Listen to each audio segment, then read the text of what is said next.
بسم اللہ الرحمن الرحیم۔ عزیز نوجوانوں اور محترم ساتھیو، رمضان المبارک کا مہینہ عن قریب ہمارے اوپر سایہ فگن ہونے والا ہے۔ اللہ تبارک و تعالیٰ سے دعا ہے کہ اللہ مجھے بھی اور آپ سبھی حضرات کو بھی رمضان المبارک کی رحمتیں، برکتیں اور نعمتوں سے سرفراز فرمائیں۔ حضرات گرامی، بہت ہی اہم ٹاپک کی طرف آپ حضرات کی توجہ چاہتا ہوں۔ میں پچھلی ویڈیو میں بھی کئی مرتبہ آپ حضرات کو بتا چکا ہوں کہ عبادت اللہ تبارک و تعالیٰ کے یہاں وہی قبول ہوتی ہے جو شریعت کو فالو کر کے ہوتی ہیں۔ شریعت کو سامنے رکھ کر کے جو عبادت کی جاتی ہیں وہی عبادت اللہ تبارک و تعالیٰ کے یہاں قبول ہوں گی۔ اور اگر ہم اپنی مرضی کے مطابق عبادت کرتے ہیں کہ جب جی چاہا کر لی، جب مرضی آئی کر لی، جس وقت چاہا کر لی، تو اللہ تبارک و تعالیٰ کے یہاں ایسی عبادت قبول نہیں ہے۔ اس بات کو مکرر اور سہ کرر عرض کرنے کا اور بتانے کا مقصد یہ ہے کہ رمضان مبارک کے مہینے کے اندر ہم لوگ اپنے گھروں پر قرآن کریم سنتے ہیں، تراویح پڑھتے ہیں۔ بہت اچھی بات ہے، قرآن کریم سننا چاہیے۔ اللہ نے آپ کو 3 دن کی طاقت دی ہے، 3 دن میں سننا چاہیے۔ 1 دن کی طاقت ہے، 1 دن میں سننا چاہیے۔ 30 دن کی یا 1 مہینے کی طاقت ہے تو آپ مساجدوں میں 1 مہینے کا قرآن کریم سنیں۔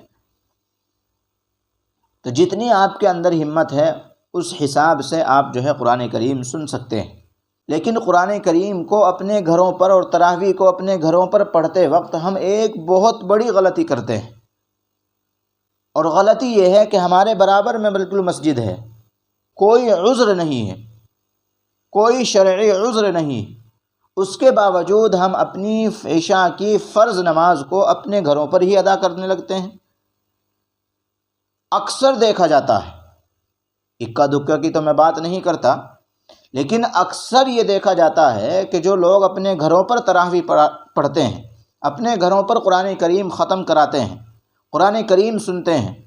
تو وہ لوگ مساجد کی باجماعت فرض نماز کو چھوڑ کر کے وہ لوگ اپنے گھروں پر ہی جماعت کرانے لگتے ہیں۔ تراویح کے ساتھ ساتھ وہ لوگ اپنے گھروں پر عشاء کی فرض نماز کو پڑھتے ہیں، جبکہ بلا کسی عذر کے، کوئی عذر نہیں ہے،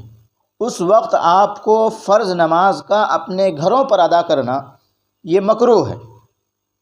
اور احادیث مبارکہ میں ایسے لوگوں کے خلاف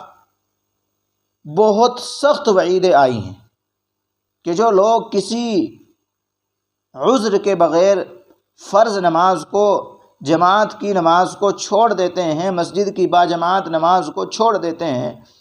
ان لوگوں کے خلاف احادیث مبارکہ کے اندر بہت سخت وعیدیں ہیں۔ چنانچہ مشکوٰۃ شریف کی حدیث ہے جس کے راوی ہیں حضرت ابو ہریرہ رضی اللہ تعالیٰ عنہ، فرماتے ہیں کہ رسول اللہ صلی اللہ علیہ وسلم نے ارشاد فرمایا کہ قسم ہے اس ذات کی جس کے قبضے میں میری جان ہے، میں نے ارادہ کیا کہ میں کسی خادم کو لکڑیاں جمع کرنے کا حکم کروں، اور جب لکڑیاں جمع ہو جائیں تو میں عشاء کی نماز کے لیے اذان کا حکم کروں، اور جب اذان سے فارغ ہو جائیں، اذان کہہ دی جائے، اس کے بعد میں لوگوں کی نماز پڑھانے کے لیے کسی آدمی کو مامور کروں، اور پھر میں لوگوں کی طرف جاؤں، اور اگر کوئی ایسا آدمی ہے کہ جو بغیر کسی عذر کے مسجد کی باجماعت نماز کو چھوڑ رہا ہے، مسجد نہیں آ رہا ہے اور کوئی عذر نہیں ہے، ایسے ہی دوسری حدیث میں اللہ کے نبی صلی اللہ علیہ وسلم نے فرمایا کہ ان لوگوں کی طرف جاؤں جو مسجد میں حاضر نہیں ہوتے، جو نماز میں حاضر نہیں ہوتے، اور جا کر کے ان لوگوں کے گھروں کو آگ لگا دوں، ان لوگوں کے گھروں کو جلا دوں۔ کتنی سخت وعید ہے۔ ایسے ہی دوسری حدیث میں اللہ کے نبی صلی اللہ علیہ وسلم نے فرمایا جو آدمی اذان کہنے والے یعنی مؤذن کی آواز سنے اور مؤذن کی تابع داری کرنے سے اسے کوئی عذر نہ روکے۔ لوگوں نے معلوم کیا کہ اللہ کے نبی عذر کیا ہے؟ فرمایا کہ دشمن کا خوف ہو، آدمی کو خوف ہو کہ میں اگر نماز کے لیے جاؤں گا، مسجد میں نماز کے لیے جاؤں گا تو فلاں دشمن تلوار لیے کھڑا ہے یا کوئی ایسا اوزار لیے کھڑا ہے کہ جس کی وجہ سے وہ مجھے مار سکتا ہے، یا کوئی ایسی بیماری ہے کہ جس کی وجہ سے مسجد میں حاضر ہونا ممکن نہیں ہے، ایسے ہی احادیث میں غور و فکر کرنے کے بعد 16 یا 17 اعذار ملے ہیں کہ جن کی وجہ سے مساجد کی باجماعت نماز کو چھوڑنے کی اجازت ہے، اپنے گھروں پر رہ کر کے نماز پڑھنے کی اجازت ہے۔ ان تمام کے تمام اعذار کو میں ویڈیو کے ڈسکرپشن باکس میں جو ہے ڈال دوں گا، آپ حضرات جو اعذار ہیں ان کو جا کر کے دیکھ سکتے ہیں۔ اس لیے بغیر کسی عذر کے اپنے گھروں پر نماز پڑھنا اور مساجد کی نماز کو ترک کر دینا، چھوڑ دینا، یہ کسی بھی حال میں درست نہیں ہے۔ اور دوسری حدیث کے الفاظ تو یہاں تک ہیں کہ اگر کوئی آدمی بغیر کسی عذر کے نماز چھوڑتا ہے اور بعد میں آ کر کے وہ مسجد میں نماز پڑھتا ہے، نماز پڑھتا ہے، نماز کو چھوڑ دیا، باجماعت نماز کو ترک کر دیا اور کوئی عذر نہیں تھا،